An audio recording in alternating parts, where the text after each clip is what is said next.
Hello and welcome to another Monday night Q&A. I'm joined tonight by my colleague Bobby Malarkey from the Technical Helpline. Good evening, Bobby. How are you? Good evening, Sam. Good, yourself? Yeah, not so bad, not so bad. Had a good day? Yeah, it's been a great day. Just on the Technical Helpline, doing some validations as well. Okay. It's been a good day, some great questions.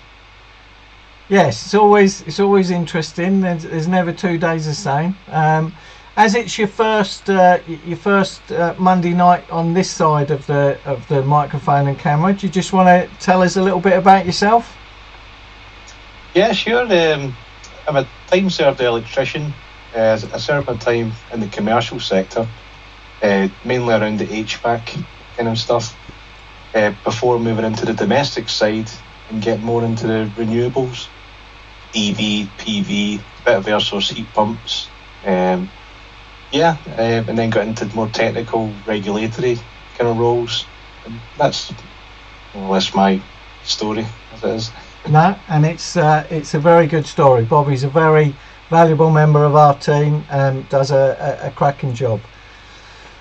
So we'll have a look. Earlier today we put the question of the week out, so we'll just remind those watching that perhaps haven't had a chance to see the question of the week. So this week's question was, on a ringside final circuit with no spurs, if little r1 is 0.44 and little r2 is 0.73 ohms, what would you expect the maximum R1 plus R2 for the circuit to be?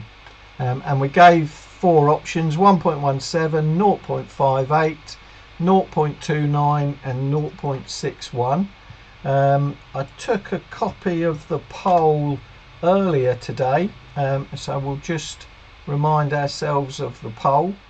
So the poll, as I said, there was at that point in time there was just over 1,100 people had taken part in the poll, and the most popular answer, with almost 75% of the response, was 0.29.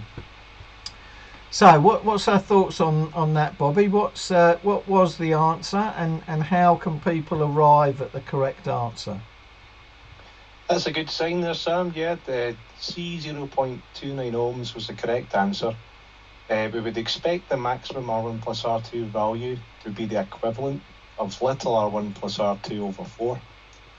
A couple of points about that we could delve into. But we've got a line conductor and a CPC with the same material and the same cross-sectional area. We would expect an R1, R2 value to be substantially the same socket outlet on the ring. Interestingly though, we have the same situation for an R1 plus R2. The measured value should increase in value from the socket outlets at the end of the ring to a maximum for those socket outlets at the centre of the ring. And then the measured value will decrease again as you move away from the centre of the ring to the other end of the ring. This is more evident in the larger installations where we have larger final circuits though, so it's not one that people would maybe notice too much of a difference in. It's always a good idea to check the end-to-end measurements, but then you would need to know the length of the ring to be able to do this. And if you didn't install the ring, that could be an impossible task as such, just to keep that in mind. And finally, it's good to check the ratio of the end-to-end measurements based on the cross-sectional area of the circuit conductors. For example, a 2.5, 1.5 twin on earth, you would expect the R1 to equal the Rn, but the R2 you would expect to be 1.67 times either the R1 or Rn. And there was another sneaky point to mention that was picked up in the social media today. People were talking about the plus or minus 0.05 ohms. As we're generally at the bottom end of the scale for measuring instruments due to the accuracy of the meters themselves, it's generally accepted that these comparisons should be within plus or minus 0.05 ohms. Yeah, absolutely. So I think a lot of the people were saying do they add their 0.05 onto their value of 0.29? And no, it's as you rightly said, if you had two conductors the same size, for example the line and neutral on a single phase circuit, then they should be exactly the same resistance based on they're the same size and the same circuit length, and that's where you would factor in the plus or minus 0.05. So yeah, good stuff.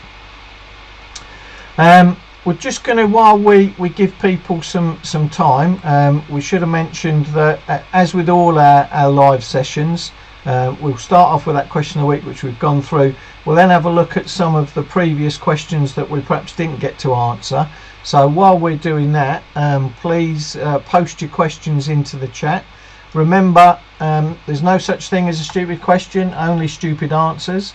And I please ask you to be respectful to each other in the chat, as the whole idea of this evening is to collectively help each other, so that the aim is that we improve all of our knowledge, because everybody's got a little nugget of knowledge that we can learn from, and so the idea is that we'll collectively help each other improve our knowledge and understanding of all things BS 7671.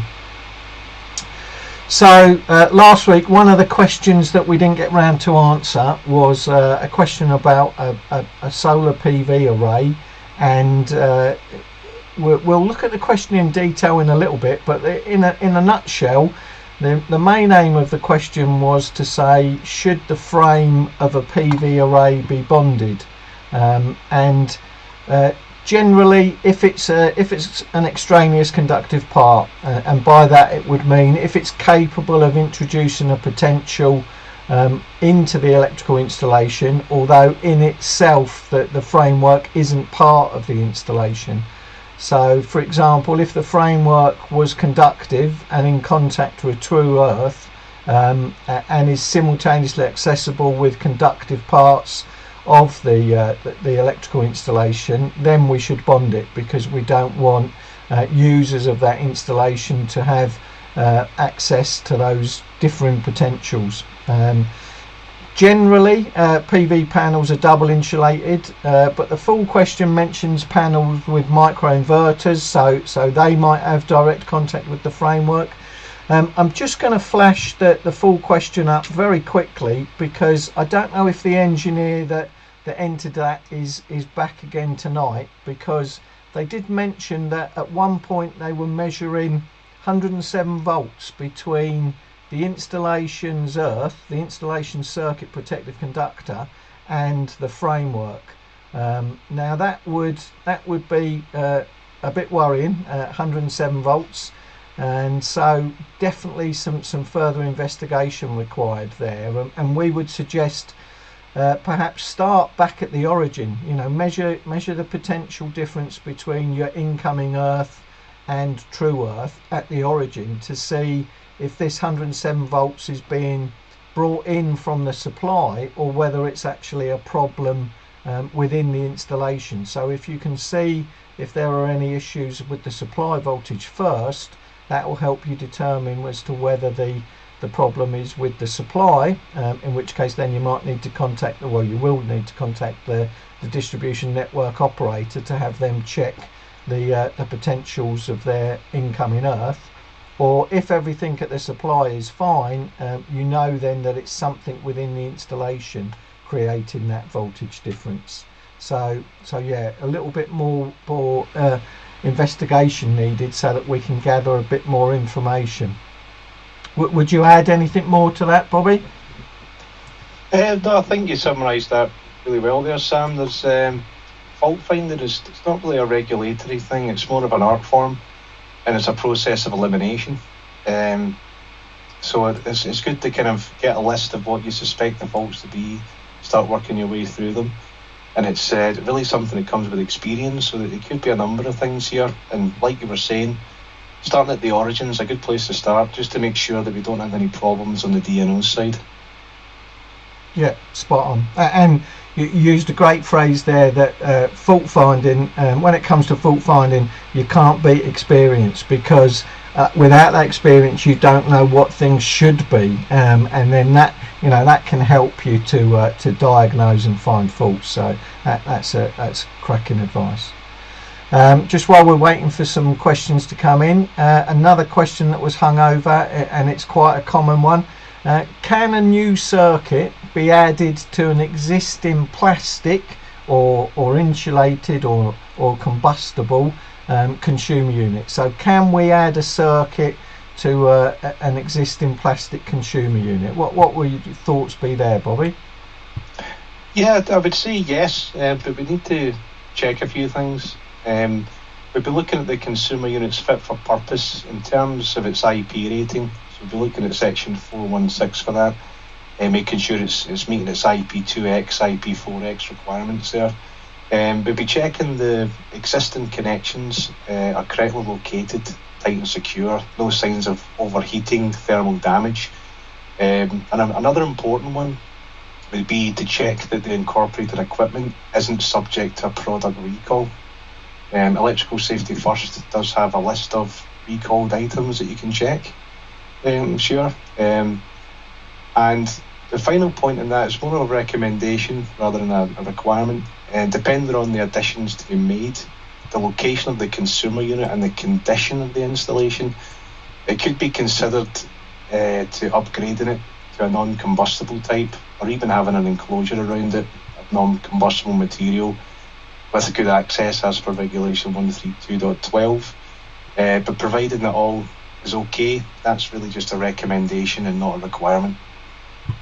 Yeah. So it's like you say, you might have that conversation with the customer to upgrade so that their consumer unit meets current requirements, but it would only be a recommendation, not a requirement. Another one that's been hanging over from previous sessions is, do domestic immersion heaters require to be supplied through their own dedicated circuit? There's nothing in 7671 that specifically says that it has to have its own circuit. It all boils down really to a question of current carrying capacity and loading of that onto the circuit, and so long as our circuit is sized so that it's got adequate current carrying capacity for the circuit's total load, then it's possible that you could share it with something else. There's some guidance in Appendix 15 that says we shouldn't really be putting heavy loads like this that are on for a considerable time onto existing ring final circuits, because we could quite easily overload the conductors in a ring. But in terms of it, it may be that there's a lightly loaded radial circuit that has sufficient capacity to take the immersion heater as well. But yeah, just do consider the load. That will tend to be a high current for a considerable period of time throughout the day, so you would need to make sure that the circuit and the circuit's conductors do have that spare capacity. You do also have to consider our old friend division of installation to make sure that you're not minimising, so perhaps you might not want something that's critical to also be on the same circuit, because then a fault with the immersion heater might mean that you'd lose that other potentially critical circuit. So yeah, just be careful what you do share it. But yeah, ultimately there's nothing that says it has to be. It's a load, and providing the circuit is designed and installed to cope with the total load for the circuit, there's nothing that says you can't share it. Okay, we're getting some coming now. We'll just we'll take one more old one. What are the recommendations for the interval between periodic verification for circuits supplying EV charging points? So any guidance out there on that, Bobby? I would say that in the absence of specific instructions from the manufacturer of the EV charging equipment or the operator of the instructions, we would recommend inspecting and testing the electric vehicle at the same intervals as the installation from which it was supplied. It's a bit of guidance you can get from guidance note 3 from the IET, table 3.2. That does have some minimum recommended initial frequencies of inspection, which can be used as a guideline, but ultimately the inspector or designer can choose to impose more frequent inspections if necessary. I would say on that. Yeah, absolutely. So first port of call might be the equipment manufacturer to see if they've got, but yeah, ultimately if there's nothing, then you could consider going with the recommendation for the installation that's supplying the charging unit, so that then you get at least you get an idea of frequency and that it will be maintained at some time in the near future. Okay, we've got some questions coming into the chat now. Thank you very much. So the first one, what does everyone use to test AF? I think it's all right. Yeah, I see you've corrected it. Thank you. So what does everybody use to test AFDDs? To our knowledge, there is no test equipment out there for AFDDs. The devices themselves do have inbuilt intelligence, so that they test themselves, for example on startup, and periodically. One manufacturer that we've been looking at has got something that tests, I believe, every 15 minutes. It does a self-test, because it's all about matching characteristics that it's getting from the installation. So to my knowledge, there's no test equipment designed for AFDDs. It does have a self-test, and that self-test can be manually triggered as well, and then there's visual indication on the front of the devices as to their status. Ultimately, because they're looking for situations possibly resulting from damage, you can do I guess you could do continuity checks, insulation resistance checks as much as you can. If you're looking at retrofitting these devices to an existing circuit and you're trying to make sure that you don't inherit faults that were already there, there's those standards, but whether those standard tests of continuity and insulation resistance would give you enough information, the AFDDs are very, very sensitive, so even those standard tests that we do may not be sufficient and may not pick up something that ultimately the AFDD itself will pick up. Have you heard of any testing possible, Bobby? Not specifically, Sam. Just like you were saying, they've got an onboard kind of microprocessor, and typically if there is a fault, then the manufacturer's instructions will have a chart which explains the indication as to what the nature of the fault is, whether it's overload, whether it's an earth fault, whether it's an arc, and it should indicate what the fault is. So it kind of manages itself, the AFDD, to my knowledge. Yeah, and there's no sort of test equipment. I think we've over time we've got familiar with RCD test equipment, but there's lots of things that we don't test. So we've never tested breakers, fuses, as I used to get told. So we have to rely on manufacturers' information, follow manufacturers' guidance when we're designing and installing. Another good one from another one of the engineers: how would you code unable to locate a TT earth electrode, say if a new driveway had been installed on top of an existing rod? I should say that the RA is 106 ohms on the suspected disconnected main earth. So I think it's a good example. So it's where you've done everything possible, you've proved that you have got an earth fault path, but it's just not available. I think if that's the case, then we would say, strictly speaking, it's non-compliant, because every connection should be available for test and maintenance purposes, but providing you've got an acceptable value, and 106 would be acceptable. Obviously that could have an impact on your RCDs that you're using within the installation. So, you know, for example, if you had 500 milliamp RCDs, you know, then I think you'd still be, just got to do the maths, you'd still be all right with 100 ohms. So yeah, so long as it's in itself not having access to the earth electrode, providing you've demonstrated through measurement that it has got a continuous path, then we would suggest a C3. Obviously, if it's so high, the 106, that you're not achieving the correct maximum ZS's and therefore disconnections, then obviously that's a C2. But I would guess, without knowing the detail, that 106 should be okay. Anything else you'd think of on not being able to get the earth rod, Bobby? Yeah, like you were saying, Sam, if you're getting readings there, you're complying with ADS ultimately, but the question comes in about reliability.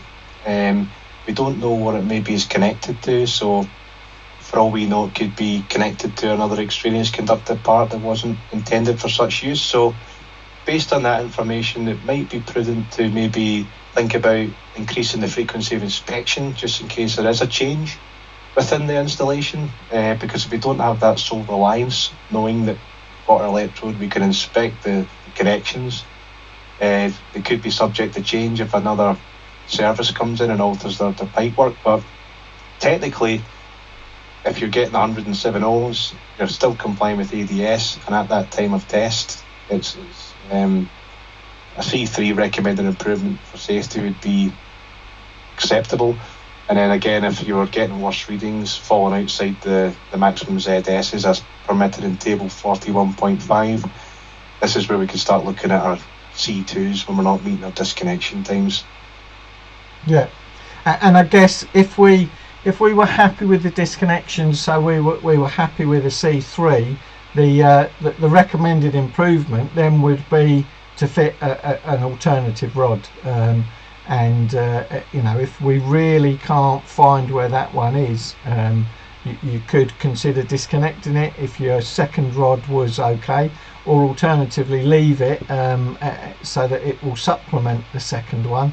And you know, there wouldn't be an issue with that. We can, if we're doing a TT installation, we can actually have as many rods as we like. We're not limited to one, and two will actually give you that parallel path, so reduce your overall external loop. Question about sort of really a follow on from the first question. Is the 0.05 tolerance plus or minus for the end-to-end results only, or for calculations on R1, R2 plus from the little r1 plus little r2 over 4 as well? It is only for the end-to-end results, so it's a tolerance based on, you know, we're talking about very low values on the continuity scale of our multifunction tester, which isn't that great in terms of its accuracy. So it really is for comparison of the end-to-end results based on whether they're the same size, same cross-sectional area, running the same length or not. You've got a second part. If a spur were taken into consideration, what would be the tolerance for the ascertained reading from the calculation? So when we've got a spur, you've then really got two more things. So first of all, your R1 plus R2 would expect it to be larger than the ring, but it will also depend upon which point you've spurred off from. Because if you take the classic example of spurring from the board, then your R1, R2 on the spur will only be the length of cable from the board. It won't involve the ring at all. Whereas if you spurred from the middle of the ring, then you will have the maximum R1 plus R2 for the ring, and then you would need to add your R1, R2 for the spur. So it does depend very much on where you spur from. Another one. This one is getting very popular on the helpline. I'm sure Bobby will back me up on that. The new amendment mentions rodding certain earthing systems. Are the DNO going to take more responsibility for their equipment, or are they passing liability onto the contractors? Seems like they are. A couple of things I would say is, it is only a recommendation in that section of the regs, and if you read the regulation above clearly says if you've got concerns over the earthing arrangement provided by the DNO, then go back to the DNO, and under their regulations, the electricity supply and quality regulations, if they've provided an earth to the installation in the past, then they've got a duty of care to maintain it. So do involve them. What else, anything you'd add to that, and just confirm that we are getting that, that's probably one of the most popular questions resulting from Amendment 2. Yeah, there sure is a popular one. The recommendation in there, Chapter 41. So it's really, it can be quite confusing because it's dependent on your earthing systems you've got there, and there's a lot of variables to consider.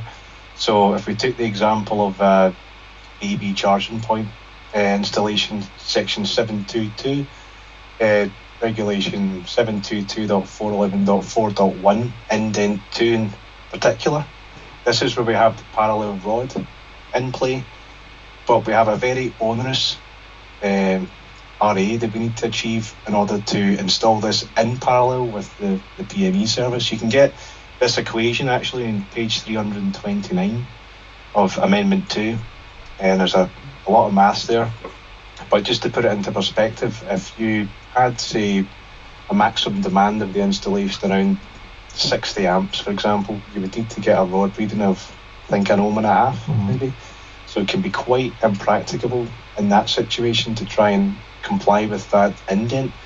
Now, when you get different earth arrangements, this is where you need to consult the DNO to really get some more information. ES 7671 doesn't give us a value, so we have to use our engineering judgment and our resources and look at the application and decide what conditions our rod have to meet ultimately, which is a generalised answer, which we could maybe explore in the future. Yeah. And I think a lot of people are thinking about, well, okay, I'd like to install an earth rod just in case I lose the neutral to my supply, but there's a lot of thought got to be put into that as well, because if you're the only installation in your area that does that, then you will be the sink for any diverse neutral currents in your area. So yeah, although on initial thought it might seem like a good idea to mitigate against those circumstances, it can actually become a problem in those circumstances if you're the only one in your area that does it. So yeah, think about what you're doing it for. Like Bobby says, if you've got a specific reason like vehicle charging, then there is guidance on what value it should be. If not, then think about the reg above, which talks about going back to the DNO.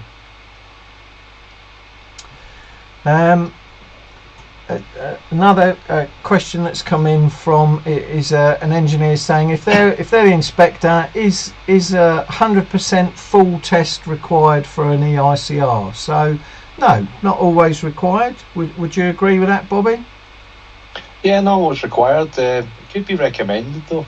You need to think about the value of the report ultimately. We do have some guidance in Guidance Note 3 which talks about certain sample rates for installation. So there's certain circuits, there's certain things we can sample and there's certain things we cannot sample. So we're not going to sample the earthing and bonding, for example. Whereas when we've got a circuit with multiple points, then we can choose to speak to the client in advance and get our agreements in advance and declare these in the scope of limitations. So it's really as a case-by-case basis. We would recommend the more you do is better, because ultimately the value of the report will be better for the client. They'll get a better understanding of their installation. But you balance that off with the real world. We need to think about effective reporting as well. So it's really down to the discretion of the inspector, as long as they're clear with the client and upfront about the nature of the report and its value. Yeah, absolutely. And I think we'd also say that if you are going to implement sampling, that you have some knowledge of the installation so that you can choose a representative sample. So for example, you might want to sample the oldest part of the installation, or the most harshly used, or the part that's had the most breakdowns and faults. So you need that knowledge. Quite often, I think a good starting point is, if you don't know the installation at all, to consider 100%, and then based on what you find, you might think about sampling next time. But in some very, very large installations, that's just not practical. You know, it's the old painting the Forth Bridge example, isn't it? By the time you've finished painting it, it's time to start again. So you know, you've got to be looking at doing a representative sample, and do it in a timely way so that the report reflects the condition. Because the whole idea is it safe for continued use? Are my levels of maintenance that I'm putting in adequate, so they're keeping it at a good level? So that's what the report should tell you. Because you know, therefore, if you're taking too long to actually produce the report, you might be extending the period for when the installation is actually unsafe for continued use. So you might want to stop, you know, do it as a sample for a particular area, and then based on the results, you might want to expand that sample. That, you know, that's another bit of good guidance that we give, is that if you do start to find faults, you talk to the client about expanding your sample, because obviously faults would give you concerns about, well, where else am I going to find similar issues? But in a nutshell, there's nothing in 7671 that says you have to do 100%. But as Bobby says, you know, think about the purpose of the report. Okay, we'll take another couple, and then we're perhaps going to have to wrap it up for tonight. Can we use a gas igniter for testing AFDDs? I would not say no. Yes, and I hope that is somebody having a bit of light entertainment. On an EV charger, do you need an RCD with a test button? Great question, and it's something that we get asked. So the RCDs you should be using should conform to one of the British standards which is listed in 7671, so 61008, 61009, and the older 62 something, which I can't remember off the top of my head, but all of them will have a test button. Yep, so that's part of the product standard, that they will have a test button, because we are finding that some vehicle charging equipment is coming pre-built with a module that we're being told performs the RCD function, but doesn't look and feel like a traditional RCD, with perhaps, as your question says, not having a test button, and often being encapsulated and modularized into a circuit board, so that you can't actually test that from, you know, front terminals, for example. So